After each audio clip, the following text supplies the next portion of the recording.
Welcome back to the ZERT Coffee and Chaos podcast, show we talk about anything and everything relating to what it means to be a survivalist and a prepared individual in today's society. I'm your host, Chris Bartagone, ZP002. Back with me on the show, my co-host, Jamie Franks. Jamie, as always, welcome back to the show. Yeah, good to be here as always. Let's see, where are we? Today's Juneteenth. Oh my God, it is. And we're just on the heels of Father's Day, which I guess I never realized how much Father's Day like floats around, because like for the last 3 weeks, or maybe even more than the last 3 weeks, in my Facebook memories, it's like 5 years ago today it was Father's Day, and then like a week later it'll be like 6 years ago today it was Father's Day, and then a week later it'll be like 3 years ago it was Father's Day. Like, it is wild to see when those holidays move. But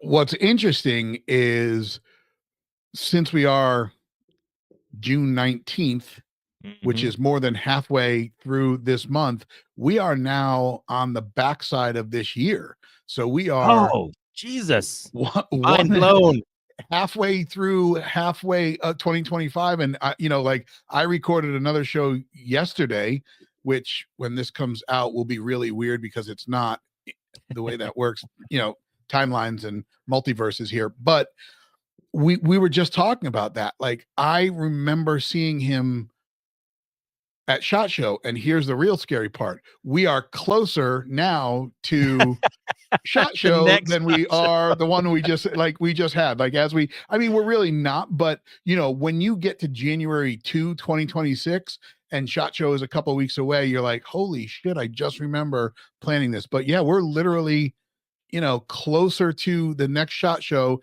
than we were at the one that we were just at. So yeah, and I know like this episode really has, probably has nothing to do with firearms or anything at all, but like for as many things that I could complain about, I could write a book bitching about things within the firearms industry, but the firearms industry has so many really good people that, like, anytime you go to SHOT Show, or like if you shoot like USPSA nationals or something like that, and you see all the people from the firearms industry that you're really good friends with, and it always seems like yesterday. Like, if I go, not to name drop or throw a shotgun at anybody, but like when I see Chris Serino, like, because he's such a good dude and I love it every time I see him, like every time I see him, it feels like I just saw him, even if it was 8 months ago at SHOT Show or whatever. Oh, so. Yeah. There are those lists, and that was even what I was talking with Greg from Neomag about. Like,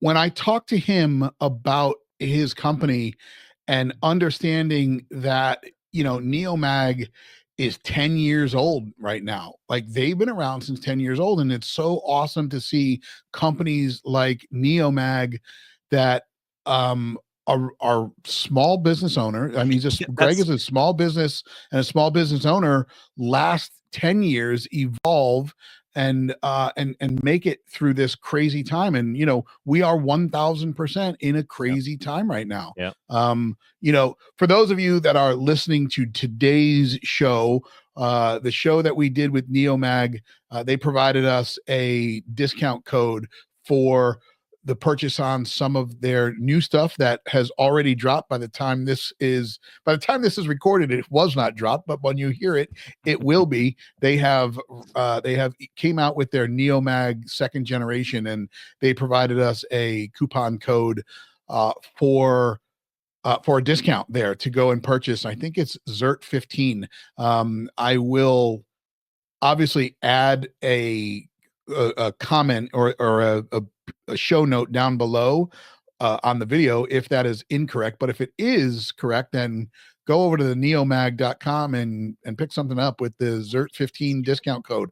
They've got some great products, and they're a bunch of great guys over there. So go over and support them.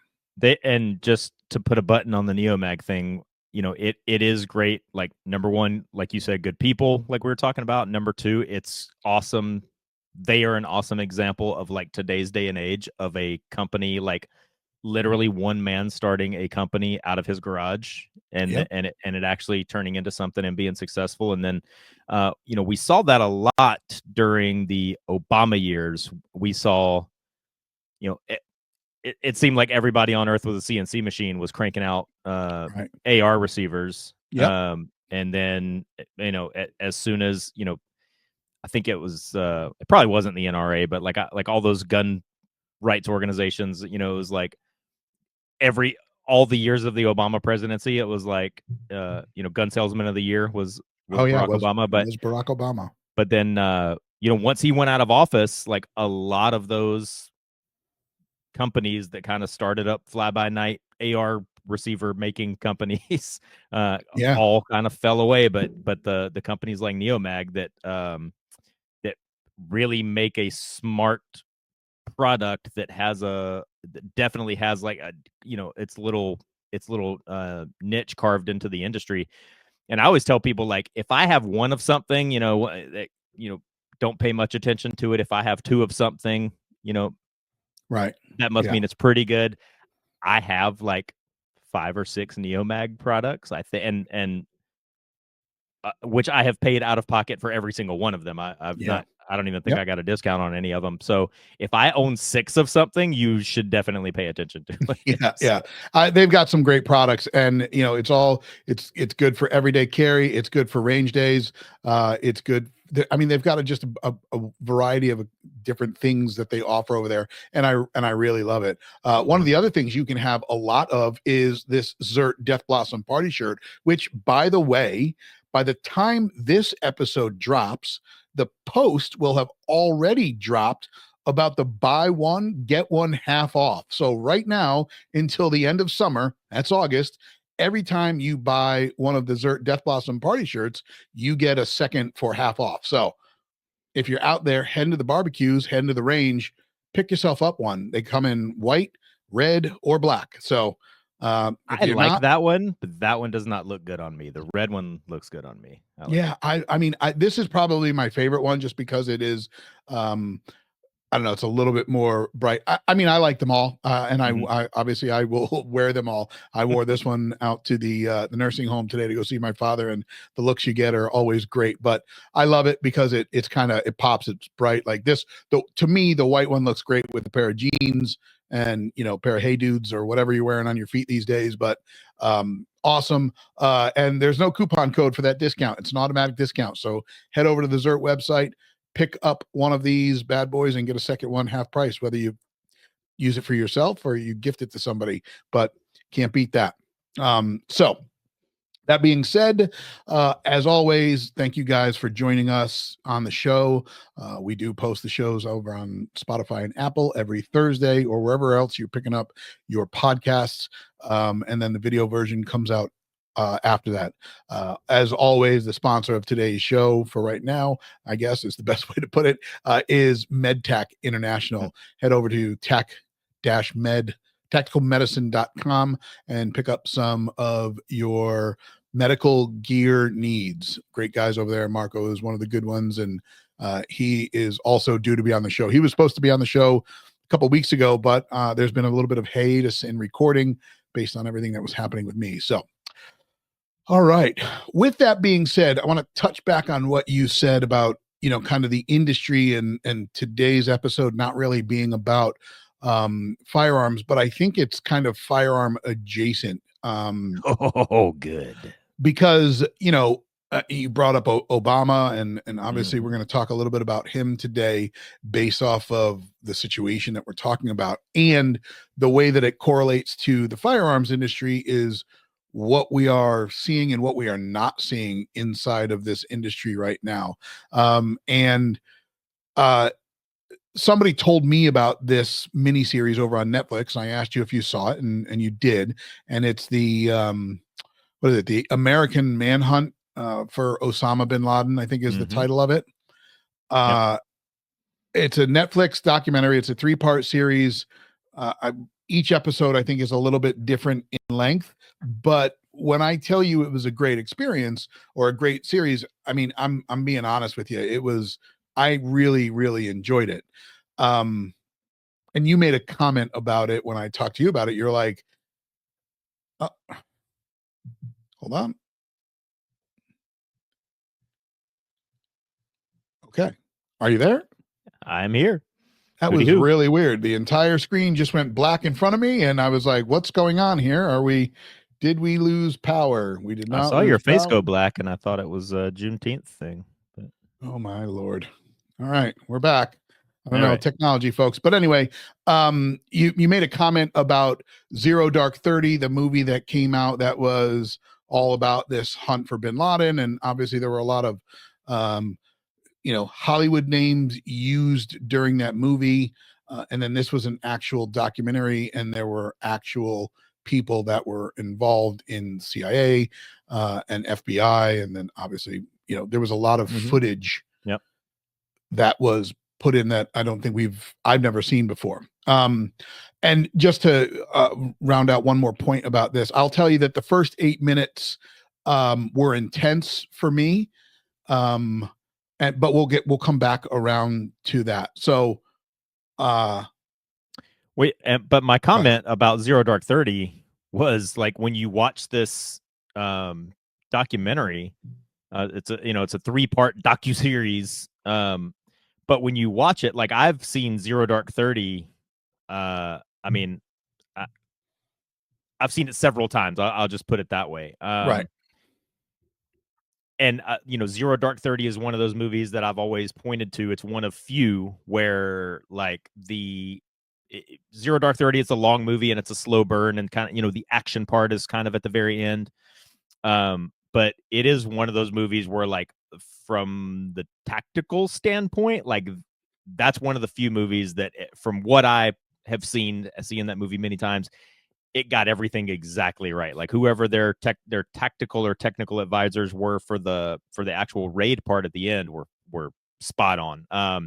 From what I know and the training I've had, but also, like, all told, so bin Laden was killed, or the bin Laden raid actually took place in 2011. Zero Dark 30 came out the very next year in 2012. And when you watch this Netflix docuseries that we're talking about, and you compare it against Zero Dark 30, it's like Zero Dark 30 got a lot of that stuff right. Yeah, that's interesting. Kind I of, didn't realize. yeah. I didn't realize that movie came out a year after they got him. Yeah. That's very wild. But let's back it up and let's talk about the spark that lit the fuse for, obviously, this manhunt.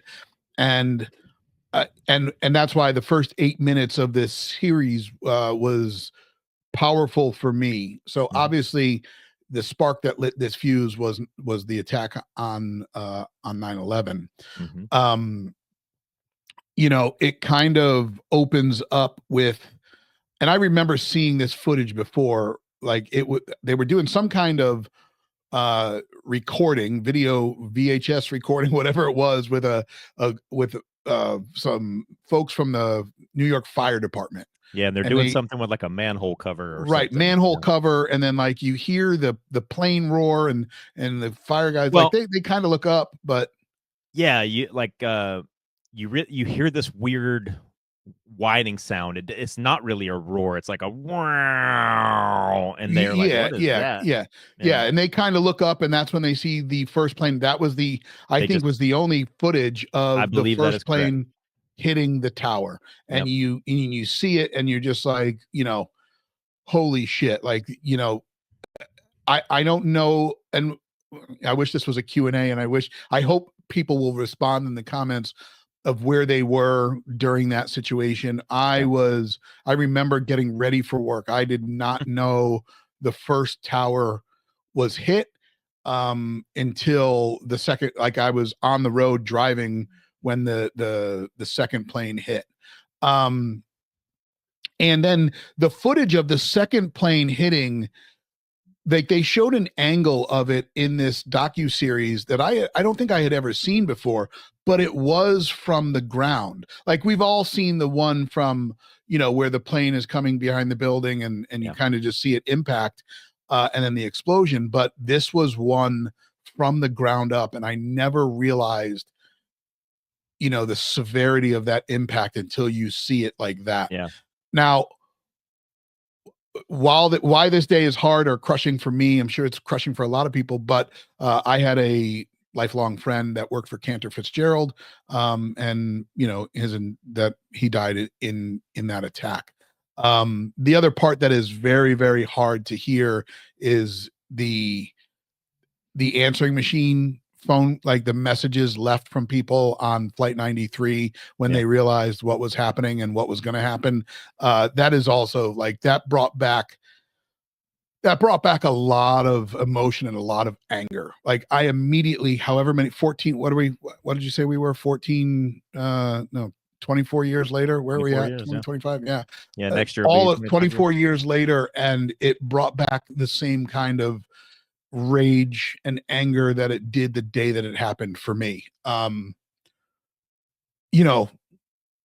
Like they did a lot of focusing on George Bush at the time, like in this docu-series, like they showed you, if I remember, it was him sitting there like he was reading the children's books, like in a school Texas, right? Texas or Florida, I can't remember which. I'm sorry. And just seeing the look on his face when they told him, absolutely insane.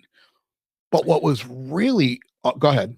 Oh no, because I was gonna say, because the first plane that hit, I don't know if a lot of people know this, like back in the 1920s, or couldn't have been 1920s, 1930s or early 1940s, a B-25 flew into the side of the Empire State Building when it was really foggy, and so when most people heard about a plane hitting the World Trade Center that morning, most people assumed A, it was an accident, B, that it was like a Cessna, some kind of small plane. And so I believe that famous footage of them telling President Bush was after the second plane had hit, when it was now obvious that A, not an accident, B, not a Cessna, and C, something's going on. And seeing his face, like he had to remain calm, and he would later say, and they say that in the document, he would later say that he didn't want to scare the children. And I mean, you're dealing with children who probably wouldn't have understood what you were talking about anyway. But what I found interesting was the time with the CIA prior to 2001, like how they kept saying like 5 years prior, before the attack, like how long they knew about Osama bin Laden. Me, everybody else in the world, the first time they heard this guy's name was after 9/11, right? No, so when 9/11 happened, I had already been in the military for 4 years. I was actually coming up on my the end of my first enlistment, and therefore my first re-enlistment.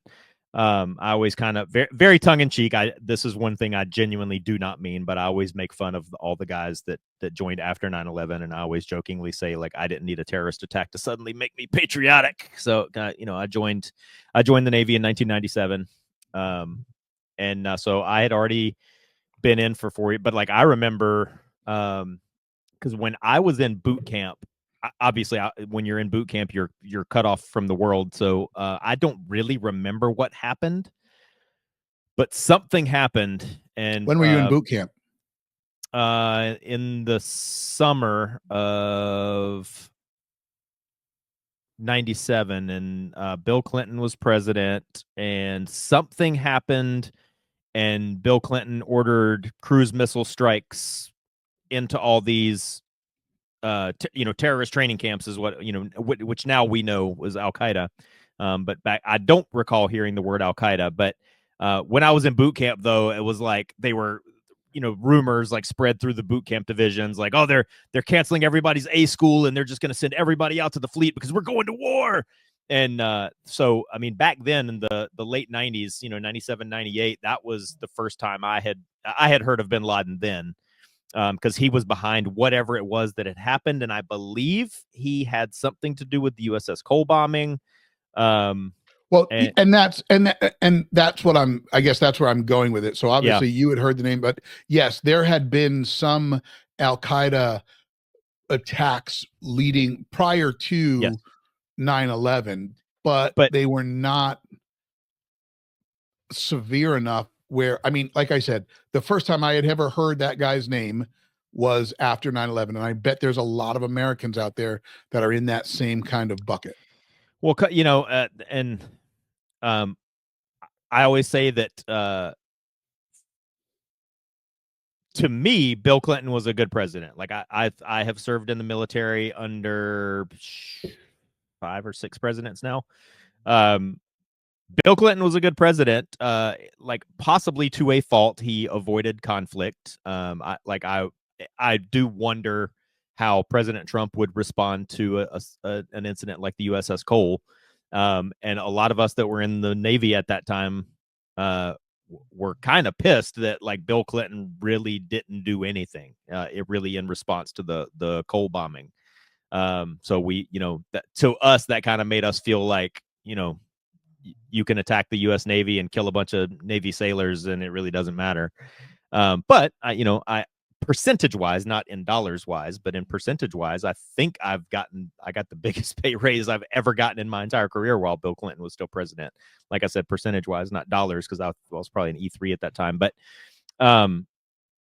yeah, like, yeah, I guess you're right. Most Joe and Jane Americans probably had not heard of Osama bin Laden or Al Qaeda, because most of those terrorist attacks that were happening, most of them weren't in the United States, and most of them didn't impact, you know, most Americans. Like, you know, like you said, you know somebody that was killed on 9/11, and you know, 9/11 was kind of our generation's Pearl Harbor. And I do, as a person that was in the military before and after 9/11, I was actually in BUDS in SEAL training when 9/11 happened. But as a person that was in the military before 9/11 and then after 9/11,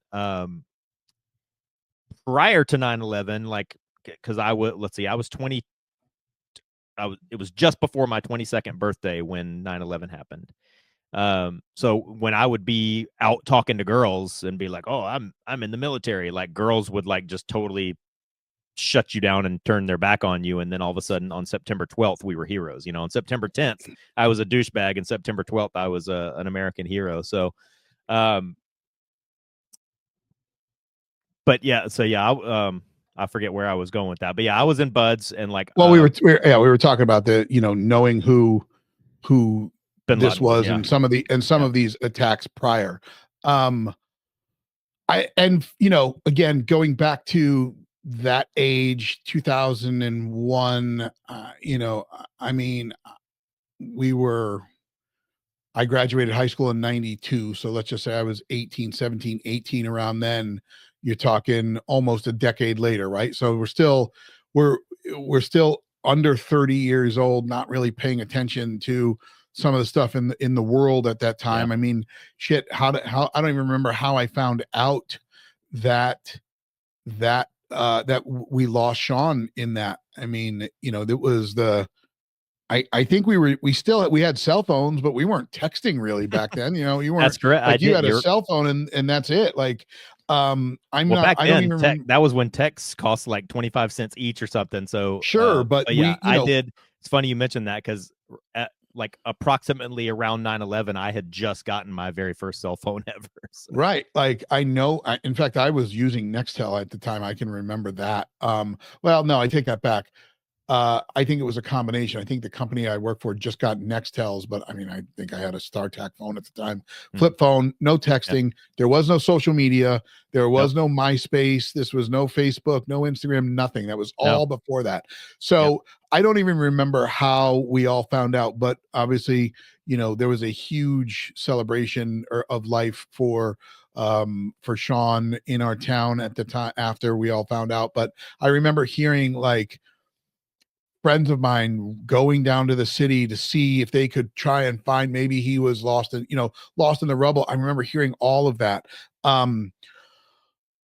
But you know, one of the and where I was going with that is, one of the people that they're talking about in this organization, and when they refer to Al Qaeda as this global organization, it's so wild to hear that, right? Like it's so wild to hear. Like when you think of an organization, you think of a company, a global company with a CEO and people underneath it, but literally that's what Al Qaeda became after Mhm. all of this. Like it was wild. But do you remember when the World Trade Center there was like a car bomb that went off Yeah, there? 95. Yeah. Yeah. So I mean, again, that was a couple of years after I graduated high school, not paying attention.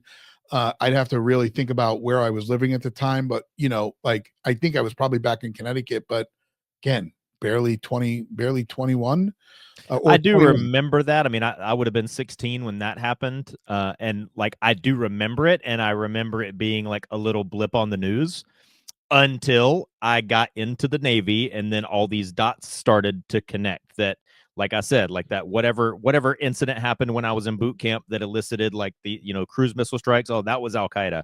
And the coal bombing, that was Al Qaeda. And then at some point, somebody connected the dots back to the 95 World Trade Center bombing, and it was like, oh, that's the same people.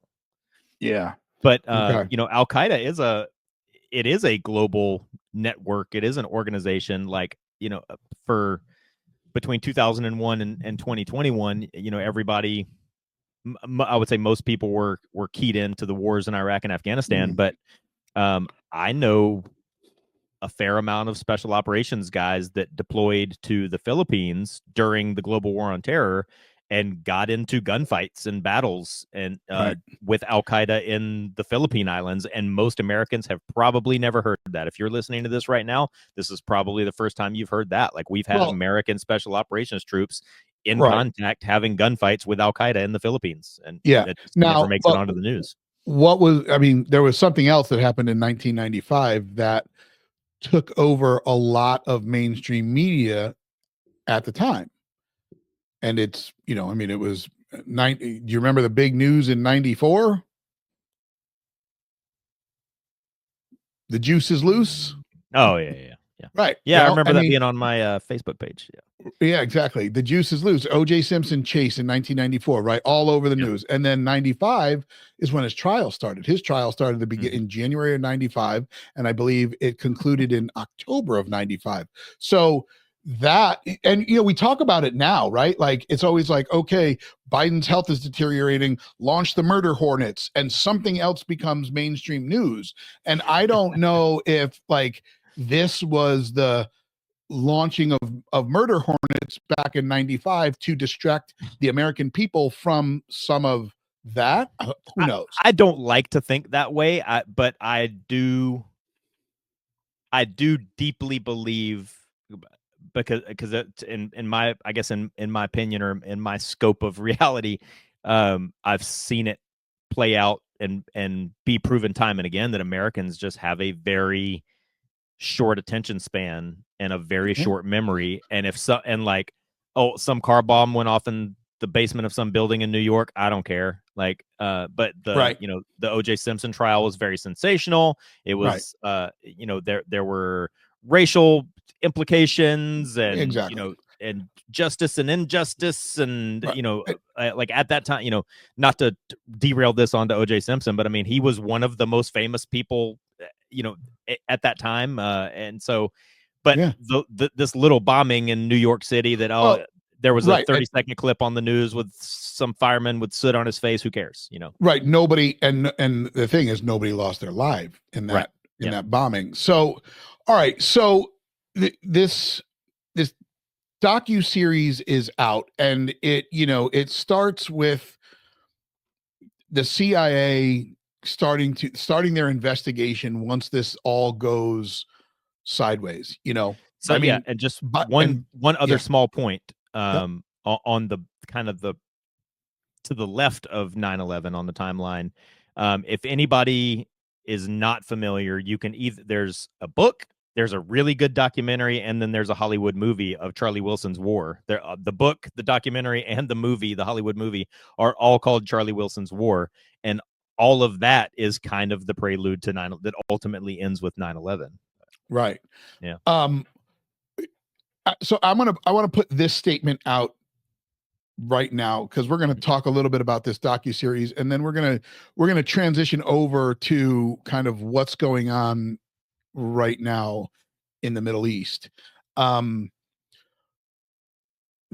did this, in case y'all are wondering, this organization, this Al-Qaeda corporation, they don't have a 40,000 square foot headquarters with all the bells and whistles that you can imagine.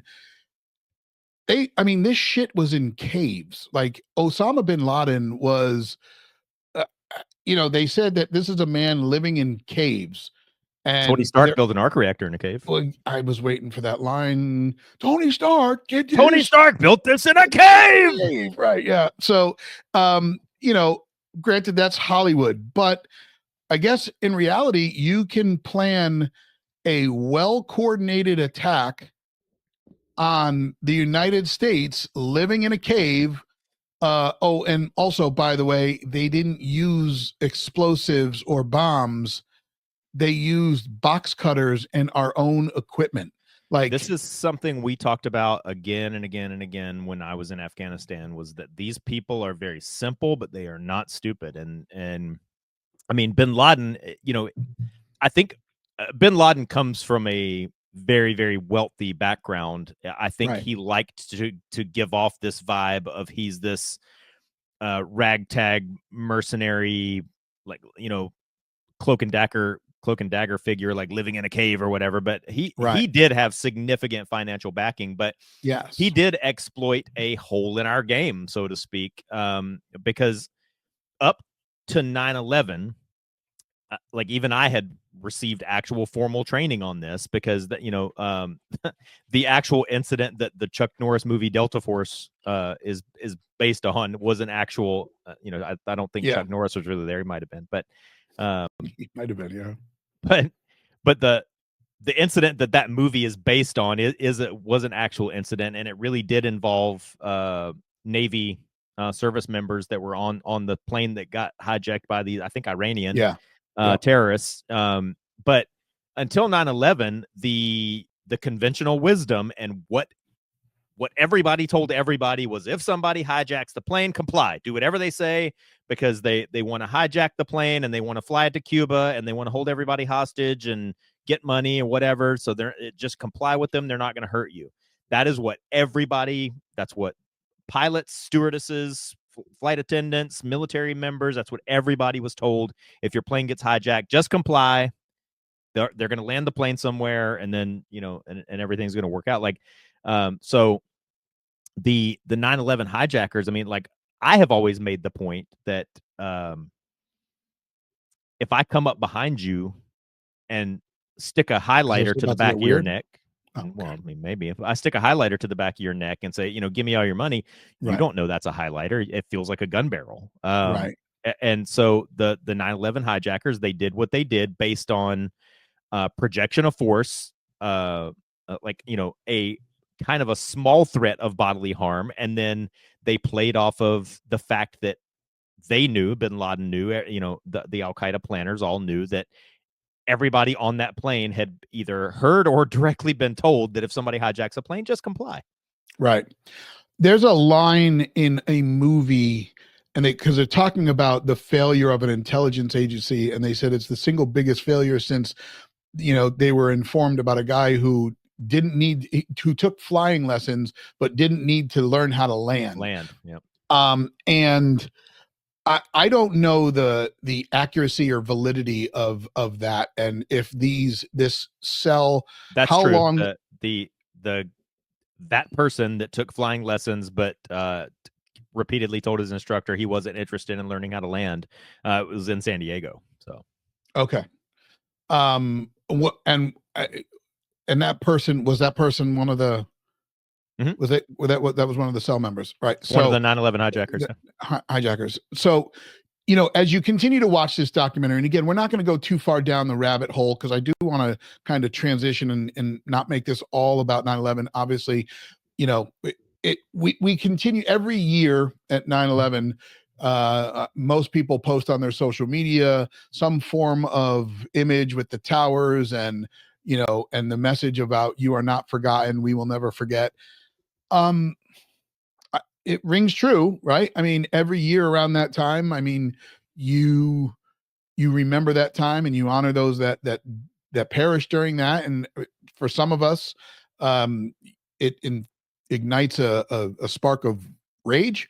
I can tell you 2 9/11s ago, it was I think it was 22.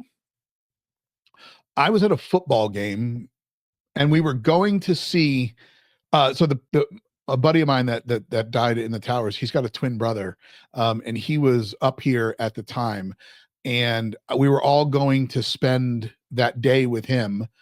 And I remember being at a football game in New Haven, and it didn't register that they had just put or Tweed Airport had just started to allow commercial flights in. And like we were at the football game, and all of a sudden, like, I hear that noise and I look up and I see a commercial airliner very low going towards the city of New Haven. And dude, I gotta tell you, man, there was a feeling that came over me. Mhm. It was a weird feeling. Like, it was like a little bit of hyperventilating, some anger, some fear going. I was like, what's going on? And then, obviously it registered that they were, because you don't when you see a commercial airline low and you're not putting two and two together that there's an airport around there, it's like, what the hell's about to happen? But and I forgot where I was going with that, because I started to talk about the episode that was out there. I think it had to do with that was it. Towards the end of that first episode, because remember, Bush wanted him, right? Like, it was it. We're going to war. One of the guys in the thing is like, give me X amount of time and I'll bring you his head. And everybody expected it was going to be quick and fast and done, because this is some savage living in a cave. How can he outsmart us? And then they started to place the blame. And then you saw some of those reports in there where they had heard about this stuff, this attack, this imminent attack prior to it, prior to 9/11. And it's just, like, it's a little unsettling. Yeah. Right. It's, like, they talked about this. It's one of you can YouTube this, but oh gosh, I can't remember the astronaut's name, but after the Apollo 1 fire that killed all the astronauts on the launch pad, there one, I think maybe it was Scott Carpenter. He gave a speech before Congress, because after the Apollo 1 fire, they were going to cancel the entire space program at that point, or they were contemplating pulling all the funding from the space program. But Scott Carpenter gave a speech before Congress, and he said, everybody was pointing fingers at each other and blaming each other, and he said that he basically said this was a failure of imagination. Like, we just didn't think this could happen, and that's, like, I think that also is true of 9/11. I just, like, whether the CIA knew about it, whether other international intelligence agencies had heard about it, it's just at that time, and with those, because people also have to remember, I mean, now we're only 5 years removed from the global war on terror, really. And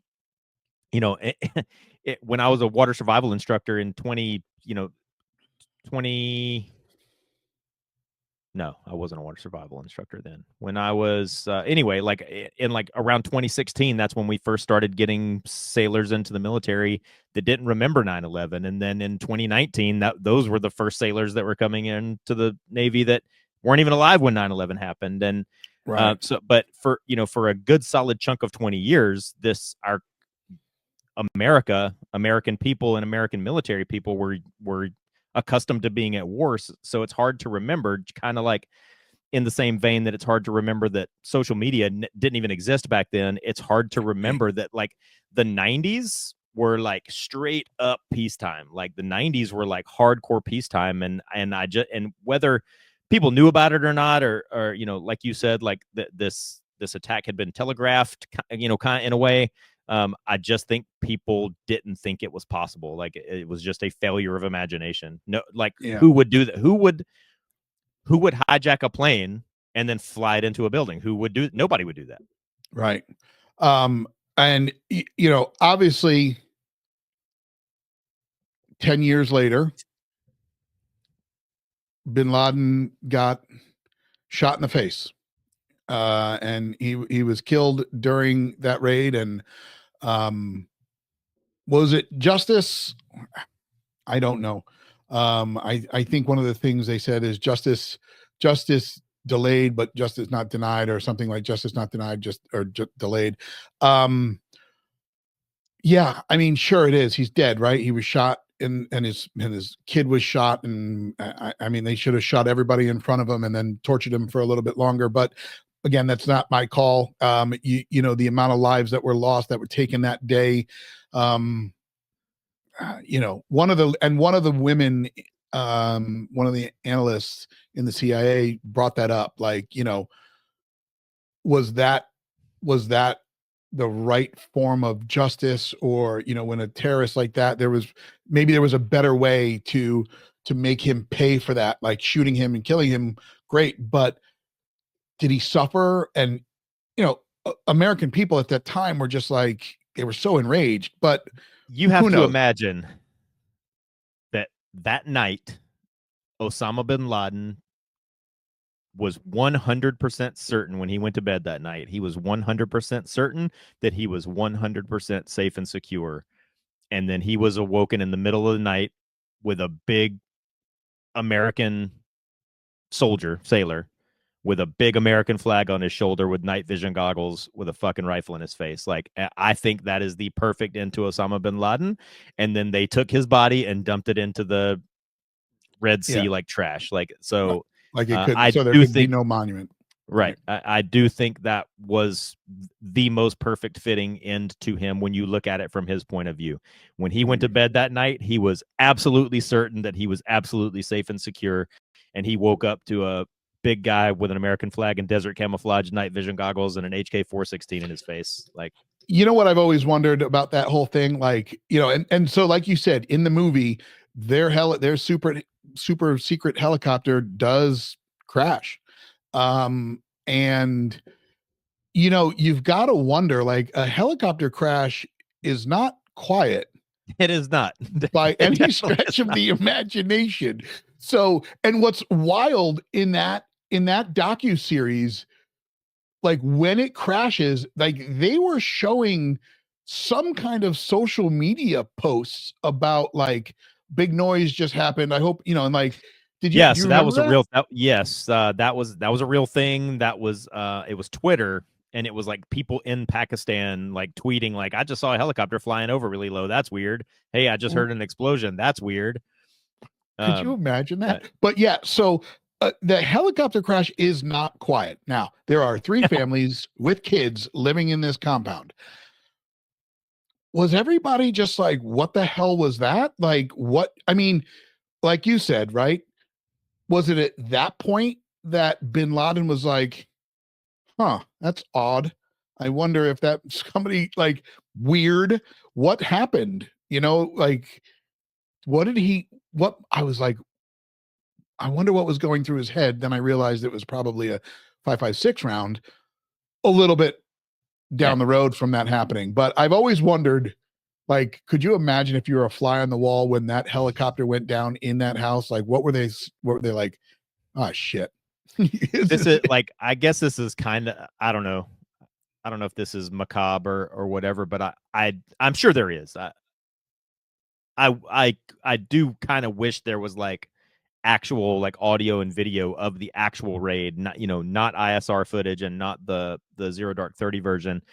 One of the things that I think most regular people that aren't around guns all the time, like I am, are surprised at how far gunshots don't really travel. You can be on a shooting range that just has like big dirt berms separating like the range bays, and somebody can be shooting, a 9mm just on the other side, and you can barely hear it. And if you're 2 or 3 range bays down, you really can't hear it.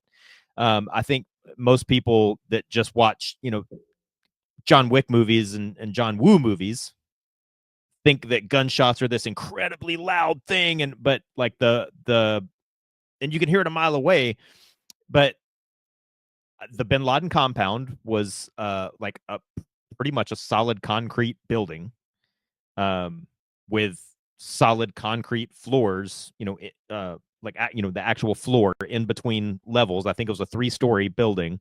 Yeah. Solid concrete construction, surrounded by solid concrete walls, right, with solid concrete floors in between each level. And so the sound of a helicopter crashing is going to be loud, but it really, I would think, inside, if you were inside that compound, it probably wouldn't sound very different than a car crash. And then all these super badass Navy SEAL Dev Group ninjas creeping around and shooting people with suppressed weapons, you're probably not going to hear that at all. Now, they did have to do a couple of explosive breaches. You definitely are going to hear that, and you're definitely going to feel that with the ballistic overpressure and concussion and all that. But the helicopter crash, I would say, using your example, there is a chance that Bin Laden could have heard that and just went, "Huh, I wonder what that was. That's kind of weird." And then there is a fairly solid chance that he, other than the explosive breaches, that he could have possibly not heard anything else until the point where his bedroom door was being breached. They only so in the Zero Dark 30, I thought they tried to breach a couple of times with explosives, but in that in the docu-series, they only said one breach. I don't think they breached the inside the house, right? They breached the false door, and then they were about to breach the second one, and the guy was like, "No, we'll open it." Yeah, because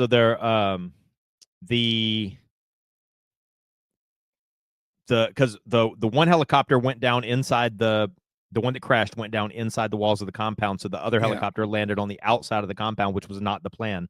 Right. And so they were going to do an explosive breach, so they went up to what they thought was a gate. Right. But it was a solid steel gate that at some point the opening in the wall behind the gate had been like completely bricked up. Yeah. And so when they tried to breach what they thought was a gate, it actually wasn't a gate, and so it was a failed breach. And so then they went to a second gate. They were about to breach that, but then the guys that were on the inside of the compound crawling out of the crashed helicopter, they just came and opened it for them. Like, "No, we got that for you, dog." But there was the main compound, and then there was like the guest house. I thought they did breach that door as well. Okay, maybe. But,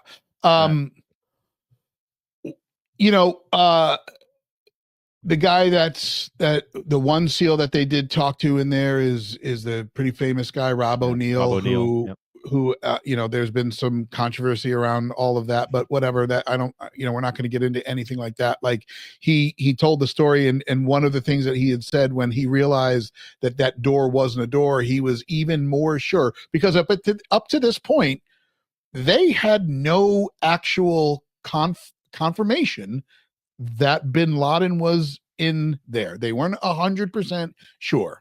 You can watch the movie Zero Dark 30 and listen to the cool scene with Jessica Chastain where she's like 100%.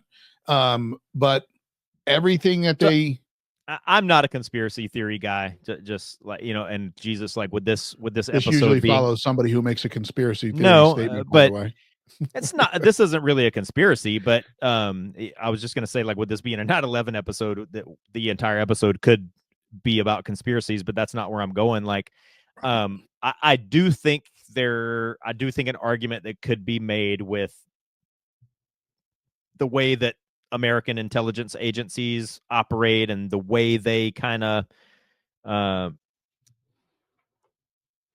because the official story is that they knew or had a good idea that Bin Laden was in that. They located that compound. They determined that somebody high level and somebody extremely sketchy was inside that compound, and then they kind of circumstantially determined it was Bin Laden. But you're right. Supposedly, they did not have any sort of 100% concrete confirmation that that's who it was. But if that's what we've been told publicly, that they knew somebody was in there for 8 months and they thought it was bin Laden, I do think maybe you could say that they're just not telling us the whole story, and that they probably did know it was him, and that they probably did know it for longer than 8 months. But and that's not conspiracy. That's just me speaking from experience and the way that the military Right. and the government and intelligence agencies work. If they're willing to tell us this much publicly, the truth is probably this much. Yeah. So Now, one of the, again, I recommend to go and watch this docuseries. It's 3 parts. You see some good footage. Whether you love, hate, or are indifferent about Obama, obviously he was the guy at the helm when they got bin Laden. And there's some good back and forth, like there's some good information that you find out about there. But that was, like I said, that was the spark that ignited the fuse that lasted for how long was this war in Iraq? I mean, we just pulled troops out 22 years. Yeah. 22 years, right? So 22 years we pull out of there and we're done. And now we find ourselves in a very volatile spot with a potential another war looming. And obviously, by the time this airs, we will hopefully have some more runway on what's happening between Israel and Iran. Iran, however you want to pronounce it, it's your prerogative. But,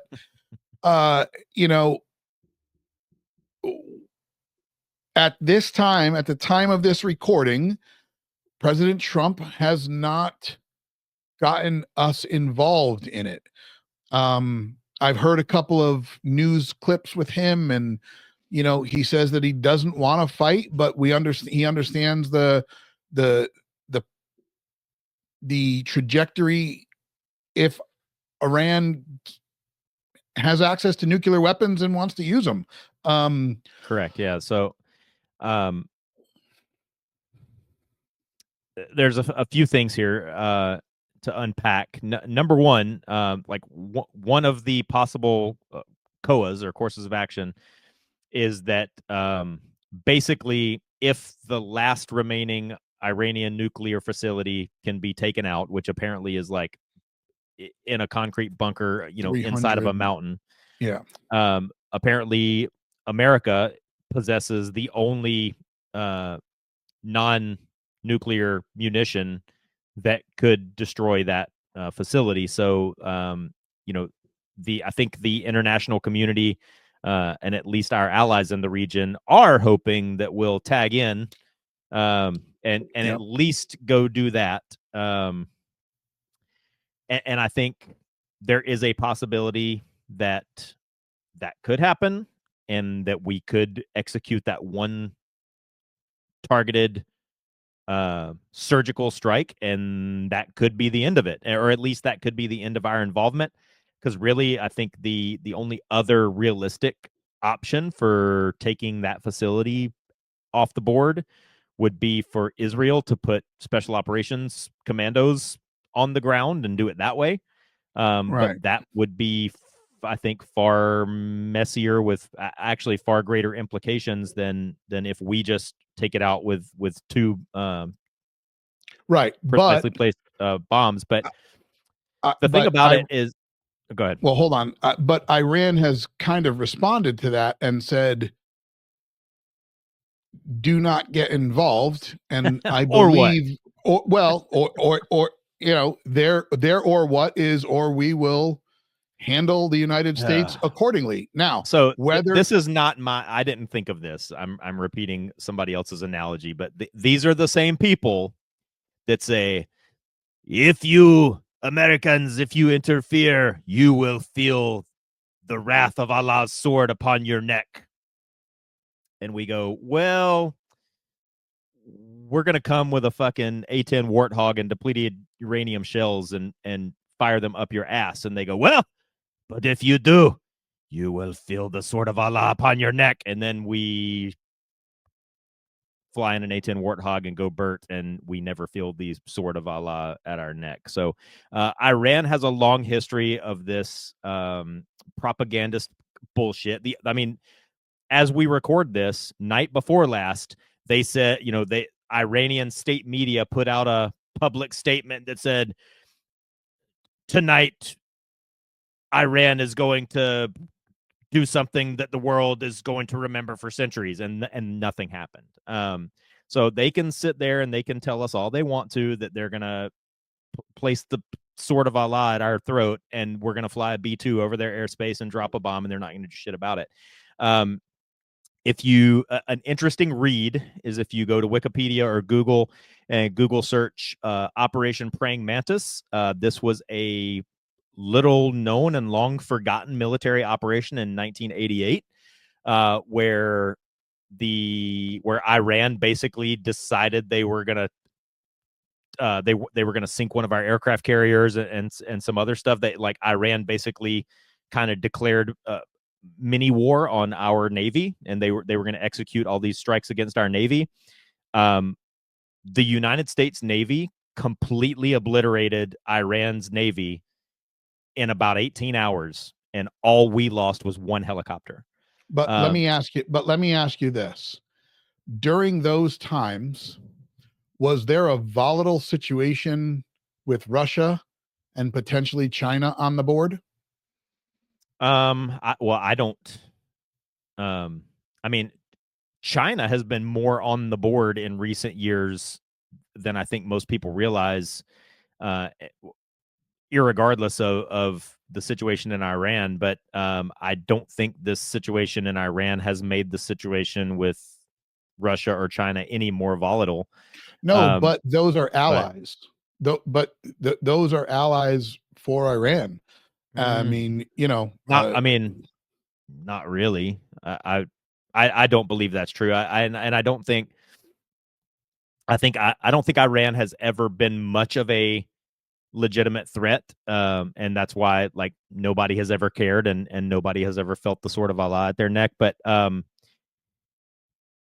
fact, like, if what is being said in the news is true, then again, there's a couple of things to unpack. Right now, in the world, there's only 9 countries that have nuclear weapons capability, and it's been that way for many, many, many, many years. There's only been 9, and it's been the same 9 basically, like as long as there have been nuclear weapons, right? If what Netanyahu said is correct, and that Iran was on the cusp of being able to produce and reproduce nuclear weapons, that number doesn't go from 9 to 10. That number goes from 9 to like 30, because Iran would almost definitely produce nuclear weapons and then distribute them to their proxies. That increases the likelihood, like astronomically, of either of some level of nuclear weapon being used. And so Israel rightly determined that cannot be allowed to happen, and President Trump has stated time and time and time again, I think going all the way back to 2017 or 2016, that Iran cannot and will not be allowed to have a nuclear weapon, not because they can't have it, because if they figure out how to make it, they're going to start selling them or giving them away or whatever. But here's the other thing. That in and of itself doesn't still make much of a threat to us from Iran, except if you believe what Netanyahu said. He also says that in tandem with their nuclear weapons program, they have also been developing an ICBM program. Well, Iran doesn't need ICBMs to strike Israel. They've been striking Israel all week long with bottle rockets and little drones. Right. What Iran would need an ICBM for is if they intended to send a nuke across an ocean, and that presents a threat to us. And so again, the possibility exists that or the course of action exists where Israel has already done 90% of bringing this football game in, and all we need to do to get the last touchdown across the goal line is to drop 2 bombs on this one facility, and it will probably be done. And I personally do not, I'm not of the mind that that's going to trigger any response from China or Russia, because Iran up to this point has been a paper tiger. Where did you run? Huh? I said, where did you run? What? Oh yeah. Hey, I talk American, boy. It's Iran. But yeah, I don't think because this is not new. The only thing that's new is that the regime in Iran has been told for a decade now that they cannot and will not be allowed to possess a nuclear weapons capability. And the only thing that's changed is that they have persisted, and they made, from my understanding, they made their greatest strides towards that goal during the last administration. So that's what has changed, is that now, and they have finally gotten they've either gained the capability and nobody just wants to say that publicly, or they are right on the cusp of gaining that capability. And so now it's time to do something. Now we have gotten to the point, as they say, as you hear a lot in movies, that we've gotten to the point where diplomacy has failed. And so now it's time to, instead of threatening them with the sword of Allah, now we're going to fucking fly B2 up their ass. So yeah. Are you in favor of getting involved, or trying to see if diplomacy can? No, I do. I do. Yes. I would be in favor of the United States tagging in like Rowdy Piper and dropping 2 bombs and calling it a day. Because I do think that is a swift, surgical, decisive, directed action that directly achieves an end state and will prevent further, like, the writing is on the wall. It's obvious. Like this situation has been slow rolled for at least the last 8 years, if not more than that. We've been slow rolling this, and that has not worked. Okay, so but what do you think that does for us as a country? I mean, do you think that strengthens us or hurts us in a financial way? I mean, I think it. I don't believe, and I am certainly not a geopolitical market analyst. That's probably not the right thing, but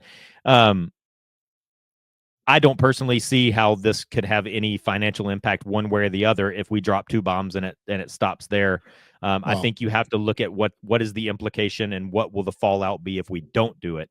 But I think you have to look at both of those, whether we do it or whether we don't do it. You can sit here and say, and but without certainty, sure, you can deduce based off of past transactions and non-transactions that Iran will not do anything but talk about the sword of Allah.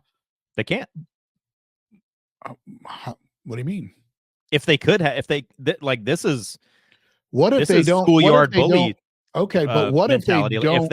If they had the capability to do anything, they would have done it by now. They don't have the. But take what you're saying and then go back to 2001.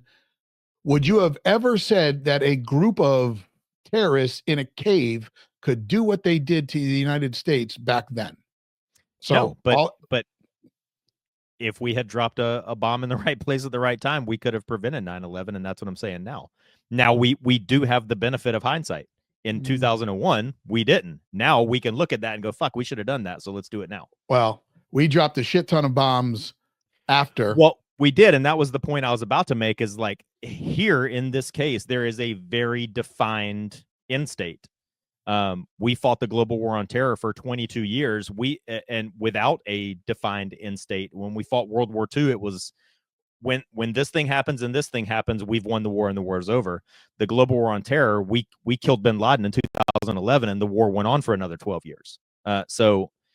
Here is like really a perfect example of, well, that's because the idea B squared equals C squared. Like, yeah, but that's because the idea became larger than one man, right? That's because the idea grew and it became almost an institution of, we want to continue to try and hurt America.